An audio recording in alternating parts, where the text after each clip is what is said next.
this is Gerryl NOW, Frisco Fit City Ambassador, welcoming you to the 5th week of the Diabetes Prevention Program. Last week we talked about how to start thinking about food. This week we're going to go a little bit deeper and talk more about what to look for. We're going to take a deeper dive into nutrition labels, as well as how to start tracking food for your situation. And I want you to remember there's 2 parts of this program. We're focusing on making changes to what we eat and increasing how much activity we get. So I want you to make sure that you keep up with the good work that you've already been doing to increase the time you spend being active. And remember, you're always going to use me, your coach, to answer any questions you have, about the content that you're listening to here on the podcast or that you're reading in your Prevent Type 2 curriculum, which you can find out how to download and access on my website at friscofitcity.com, all right? So you can use it as a resource to get help applying any of these lessons that you're learning to your personal situation, all right? So let's do a little review. Last week we talked about getting balance in the way you make your diet, how you build your diet, your eating plan, okay? We talked about getting your plate to look a little bit more like, half non-starchy vegetables, things like a lot of water and fiber that are going to help you stay full, a quarter of your plate to have starchy vegetables or whole grains, things like potatoes, beans, pasta, brown rice, whole wheat breads.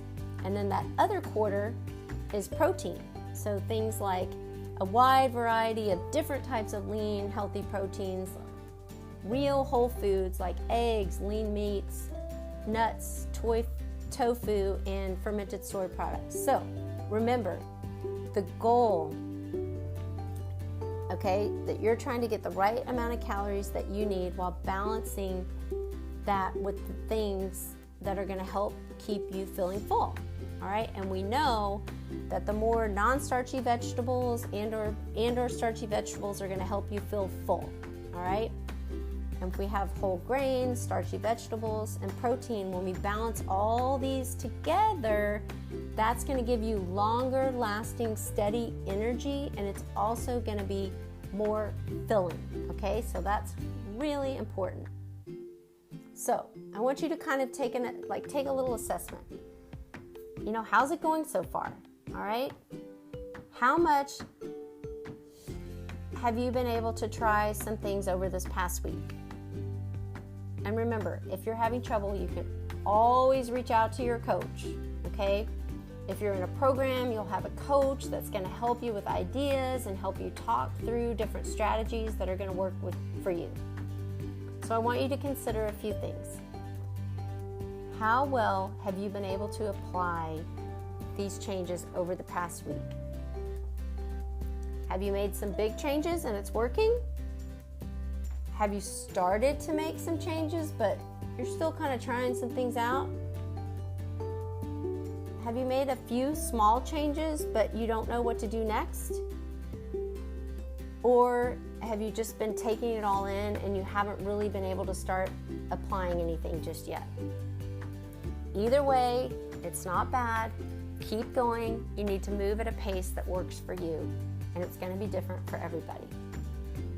So let's go over a couple of things. Let's talk about what's not included in a good diet. Okay? I think if we're going to talk about what's in a good diet, we got to talk about what's not. Okay? So, you're going to notice a few things that are missing from the diet we talked about before. One is fat, the other is sugar, and I want to talk about both of these. Okay, sugar. Remember that sugar is a simple form of carbohydrate, and it's generally not filling at all. It's just empty calories. Okay, so it doesn't have any nutritional value other than, just quick energy. This is what makes all the food and sugary drinks sweet. You should limit or avoid eating or drinking things with a lot of sugar, okay? Fat. Don't fear fat. okay? It's actually a really valuable source of energy. And that said, though, it's not generally very filling, okay? Unsaturated fat can be helpful, but unsaturated fats can be helpful. Some saturated fats are good. Trans fats should be avoided, okay? So we're gonna talk about some examples of unsaturated fats. So here's the scoop on fat. We got foods high in fat that are actually good for you, all right? If it's the right kind of fat, okay? Generally, that means, okay? Generally, I'm gonna use that word again. That means unsaturated fats, things like fish, some cooking oils, some nuts. They all have unsaturated fats, okay? Even though nuts have the right kind of fat, you need to watch how many you're eating, okay? Because they're very nutrient dense, but they're also very energy dense, which means they're high in calorie for their size. So it's very easy to overeat them. All right, so you need to set a serving size that makes sense for you. And generally, a handful or two is okay, okay? We can have them, just not too many. Also, we want to make sure to avoid peanut butters that have added sugars. So check for sugar on the label. All right, so I want you guys to think about which of these sources of unsaturated fats do you like? Okay, like let's build a plan based on your preferences and what you like. So when I name these off, I want you to think about which sources of unsaturated fats do you like when you're cooking? Do you like fatty fish? You know, salmon, herring, trout, sardines, cold fatty fish. Do you like nuts and seeds? Do you like nut butters like peanut butter? Do you like avocados? Do you like olives? Do you like, to use cooking oils like regular and virgin olive oil or avocado oil? Keep in mind, virgin olive oil is not used for high heat cooking, so that oil can become unstable and damaged, which actually can be bad for you when ingested. So virgin olive oil should be used for salad dressings, to drizzle on top of food when we finish it, to brush on food, or very low, slow heat cooking. Avocado oil, things like butter, coconut oil, those oils are stable and can be used for higher heat cooking. All right, so what are we looking for when we read a label? Well, it's a bit challenging, I know. And it's okay to feel that way. It's a lot of work at first when we start reading labels, because we're reading labels for everything we're going to the store to buy. But once you start getting familiar with the products that you buy on a regular basis, you're not going to have to read the label every single time you pick up a product and buy it. So just know that there's a learning curve. When we start reading labels, we're going to spend some extra time in the store, but it will get better over time, I promise you. Okay, so let's talk about two quick places to focus on when we're reading the label. Okay, where to aim for higher numbers and where to aim for lower numbers. Okay, so first of all, let's talk about serving size. There's two things to look at here: the size of the serving relative to the package and the size in grams. So basically, the size of the serving is just a check. I mean, make sure the label doesn't talk about half of a small package when it's obvious you're going to eat the whole thing, all right? Or it's talking about 2 crackers when you're going to eat 10 of them, because I think that's important information for you to know. So look at what they're calling a serving size in relation to what you're actually going to eat when you eat it, right? I'm going to give an example. Like if a serving size of cereal is a half a cup, well, none of us eat a half a cup of cereal when we pour a bowl of cereal in the morning, right? All right, so remember, you want to try to get protein. You want to try to get complex carbs. You want healthy fats on your plate. And with that in mind, here's what's good to have on the label. Dietary fiber. You want to get this number higher. Okay, so you want to check the ingredients label for whole grain to make sure it's real. And this is what's going to help you feel full. All right, protein. You want this number to be higher, okay, because this helps you feel full, right? So look at the grams of fiber, look at the grams of protein. Look at total carbohydrate versus sugars.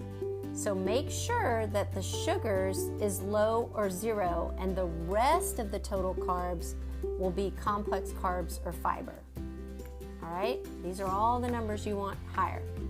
Unsaturated fat. This can either be polyunsaturated or monounsaturated. Now, let's talk about what we're trying to avoid. Okay, let's review what's bad to have on the label. Trans fats, okay? Low to no saturated fats. Simple sugars, okay? Usually these are going to be found in desserts, sweets, candies, all things to avoid. Trans fat should be 0. Trans fat should be 0. Recently outlawed in the US, so you're going to be seeing this less and less on labels, but for right now, there's probably still a bunch in the supply chain. Saturated fat, this should be low or 0. If the total fat or saturated fat numbers are close, then most of the fat is saturated and you should probably look at other options. Sugars, again, this is under the total carbohydrate listing on the label, and it should be low or 0. When the total carbohydrate and sugar numbers are close, most of the carbs are simple sugars, and you should probably look for a better option. Okay, look, simple sugar, empty calories, we love them too, but all these sweets, they're just really the source of extra empty calories. And when I'm talking about empty calories, I'm talking about that you don't really need them, because what they do is they spike your blood sugar levels. And if we're already at risk, this isn't a good thing. So if you're not ready to get these completely out of your diet, that's okay.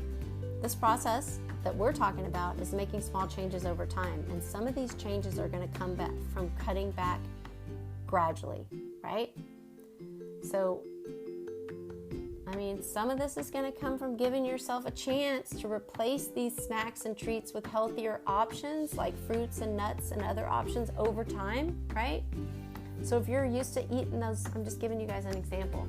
If you're used to eating those cookies every single day, where do you want to start? You're going to say, I'm going to have fruit instead of my cookies 2 days this week. I know I can do that. It's just 2 days, and just kind of build from there. If you're struggling with strategies and how to make these changes, talk to your coach. So I want you guys to think about which of these sources of empty calories do you want to cut back on? Which one of these is going to have the biggest impact to you and your diet? Okay? I'm going to name off some things and I want you to think about it. And if you're having trouble knowing how to replace them or cut them back, talk to your coach, right? Okay. Number 1, think about alcohol. How much beer, wine, and mixed drinks are you consuming? These are simple sugars, extra calories, empty calories. Cookies, ice cream, sodas, sports drinks, energy drinks, sweet tea, juice, pastries, donuts, cakes. If any of these things on this list that I named are regulars in your normal weekly eating pattern, these are things that you could look at. These are things that you can adjust that will quickly take out a bunch of extra empty calories out of your diet. All right, let's talk about getting focused. All right, we've been talking about so many things over the last few weeks. I want you to pick just 2 or 3 to focus on. All right? Let's keep our efforts targeted on the areas that you think are the most important for your individual situation, okay? So really think about it, okay? I want you to think of, just 2 or 3 areas that you want to focus on the most over the next several weeks. Is that going to be balancing your meals, all right? Thinking about those non-starchy vegetables, starchy vegetables, protein, right? Healthy fats. Do you want to try new types of foods in each of these categories, like swap in some healthier options? Do you want to try adding fruit or cut up veggies as a healthier snack, some healthier whole food snack ideas? Do you want to focus on reading nutrition labels to try to sort out what's best and what needs to be avoided? Do you want to focus on just simply avoiding empty calories like added sugar? These are just some ideas. Do you want to focus on cutting out, added calories from alcohol or sugary drinks? These are just some ideas, right?